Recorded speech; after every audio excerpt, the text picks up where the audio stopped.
Hey my Legion, how y'all doing today? I want to do a food review of a product that's probably behind the most brilliant marketing campaign in snacking history, let's say that. And this is a lot of intro and stuff like that, but it's pretty important. And it's from the the bag that my mom sent for my dad and I for Easter, even though I got beat up. You know, my dad pretty much ate all his already. I still have a lot of stuff of mine to do. And it's Reese's Pieces. And what this revolves around is the movie E.T. I was born in 1968, and I was still in middle school when E.T. came out. Pretty sure it was. And I think it was 82. I remember we went to see it. Let me adjust this a little bit. There we go. I remember I went to see it with my dad and my sister at the Mill Creek 3. And I was like inside the Mill Creek Mall. They used to have like three back to back screens, movie screens, and they used to have midnight movies there a long time ago too. And of course, that's long gone. They don't have the Mill Creek 3 anymore, and they don't have the Mill Creek $6 theater anymore. Anyways, when ET came about, there was like lines waiting to see a movie and stuff, and there was supposed to be a pin saying "I saw ET." Well, when we got to the they were all out of the pins. My dad was bummed about that. He wanted a pin saying "I saw ET" on it. And it was like a real worldwide phenomenon, that movie. It was a big blockbuster hit for Steven Spielberg, and I only saw it once at the theater. I still have good memories of that, and it's weird because this might seem insane to some people. With VH, when we didn't even have a, we didn't get a VCR till maybe a year or two later, but the video rental stores were real popular back then because there were people, if you had money, they would buy. Some people bought the original copy of E.T. back in the 80s. If there was a movie released by major studio, uh, you'd pay about $383 for a copy of E.T. Not to copy the original VHS. You know, I remember seeing it on Sears for like 353. That's insane. It's still insane now, but I mean, some people would be blown away by that, but they used to charge that much for those VHS tapes. I mean, that's why they had like the smaller companies like Good Time and Video Treasures and stuff like that releasing more affordable priced VHS tapes. That's why I bought a lot of those when I was in the army. You know, back around anywhere from $5 to $10, or at least or cheaper than that. And of course, the blank VHSs weren't that much. But that was insane paying that much for a movie. Like, if you wanted to get Indiana Jones to the Temple of Doom, it was around like $350. And crazy. Anyways, I'm getting off the topic. E.T. was so popular, they linked a food item into it, Reese's Pieces, right? And whenever Elliot would lure E.T., he had all these little Reese's Pieces candies and stuff set up and stuff. Norm, and they talked about it. And then by the end of the movie, I said, "Man, I want to try some Reese's Pieces." My dad did, and my sister did. So when they came out not that long after, and they had like a brilliant ad campaign with ET, with the lit up finger, and stuff like that. And here they are. Now, ET was also responsible for one of the worst movie tie-ins in movie history, but this was the most brilliant one. And there was also another iconic marketing campaign, which I'll talk about after review. And also, there was two other candies that came out that were really popular with the kids that I remember growing up as a kid, having great memories about. Well, I'll mention that after the review too, and also the bad, the bad thing that happened came from ET. But I think most of you know what that is. Well, anyways, like I said, this was the most brilliant campaign in marketing history. Upside down. Reese's Pieces. Let's give these a shot. I always split these up with my dad. Like I said, I gave my dad most of them. And of course, I dropped one. All right. I'll show you what one looks like. One of the most brilliant. I should have brought these in a bowl or something like that. There's yellow, there's orange, and there's brown. All right, let's try these out.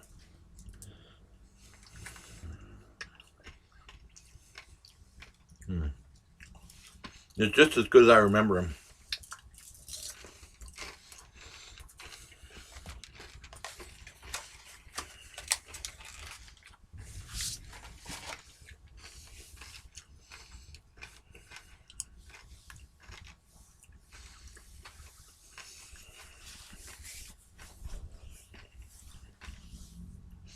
They're like peanut butter M&Ms before M&Ms had peanut butter M&Ms, you know. Well, that's just great peanut butter flavor. I still love these, but I think I love these more as a kid. I'd probably give these a 9 out of 10 for Reese's Pieces. Brilliant. Really good candy.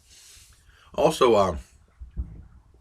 I mentioned now the worst thing that came from ET, of course, was the ET video game from Atari. We had an Atari, a 2600. We had that console. We didn't buy ET. I know a bunch of kids and parents bought it for them for Christmas, and they said that game sucked. And like I said, there was a movie called Atari Game Over about them, about the wanted to see if the urban legend is true about them burying the game in the desert. And of course, it was true. If you saw the movie, it's really good. And like I said, that game really sucked. You can see gameplay of that on YouTube too, but it was pretty bad. Also, the other brilliant marketing campaign that was, but I think that was the most brilliant, and also that's what started like the movie tie-in industry was Reese's Pieces. Like Steven Spielberg with Jaws back in there, like what 75 or something. He created pretty much a summer blockbuster, and with Reese's Pieces, he pretty much created the movie tie-in product. Because before they'd have something like a book or soundtrack, book soundtrack poster, but this was something that really tied in the movies. And then later on, other companies tried to capitalize on stuff like that too. Like Jurassic Park. His Jurassic Park was they did a thing with McDonald's, and then they had like the supersize thing where you get larger size. That's what started supersizing was Jurassic Park. And then of course that's no more because that movie supersized me. Well, anyways, the other brilliant marketing campaign I wanted to tie from the 80s, because I remember I was born in 1968, so I'm old, was the Coke Pepsi Challenge.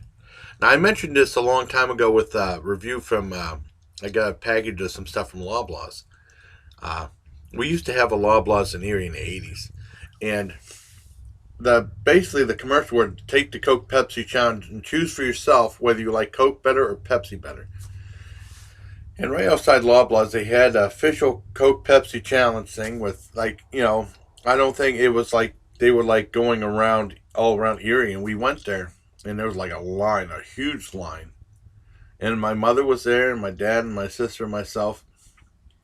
And I remember going up there. Well, I was the last one to go up there. My dad, my mom, my sister all picked Coke. They said they wanted to pick Pepsi, but they all picked Coke. Now, I was the one that they did the challenge. I was like this. After I tried it, I picked Pepsi. I wasn't trying to pick Pepsi. I picked the one that I liked the most. But I liked Pepsi. So, and that was a really brilliant marketing campaign, too. And it's weird because Rich Hall said as much money as Coke and Pepsi put out to advertise their products, you'd go to a ball game or a restaurant or something like that, and they said, "Can I have a Pepsi?" And then they said, "Well, we have Coke." "Well, that's all right. Coke's fine." Like that, they spent all that money to try to promote the thing, and then if they don't have the price, the other one's fine. Like that, you know what I mean? I remember Rich Hall talking about that on Dave Letterman a long time ago. And Rich Hall's another comedian that didn't get that didn't really make it big, but he was all over the place in the '80s. I like Rich Hall. I don't know whatever happened to him. Oh no, he did. He did some like a Bruce Springsteen type character, and he had like a big Showtime special. I think that's the last time I ever saw him. Back in early 2000, I think. Okay. And there's two other, I know it's a long-winded review, and there's two other, that's why I'm doing it outside on a Sunday, so I have actual time to do it, and there's, like I said, there was kids riding their bikes, and, what I was going to say, two other products that came out in the 80s that didn't have any advertising, but were real popular, at least with me and the kids. And another kid riding his bike out there. Whatchamacallit.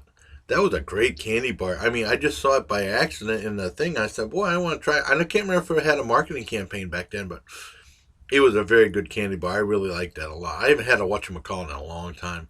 And also, from word of mouth from kids at school, they had something called Sour Patch Kids that came out in the 80s, which I love Sour Patch Kids too. And I remember going to,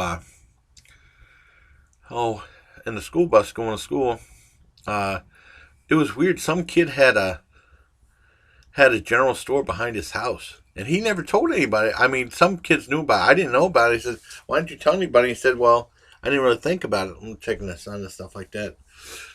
And they had Sour Patch Kids there. And that's why I found out about Sour Patch Kids. I really like Sour Patch Kids, even though I haven't had them in a long time. But they were excellent too. Well, there you have it. I review Reese's Pieces, a long-winded review, but it's a very good one, I think. With a lot of extra information in it. So until next time, please take care, my legion. You can hear the birds if you, I think. Okay.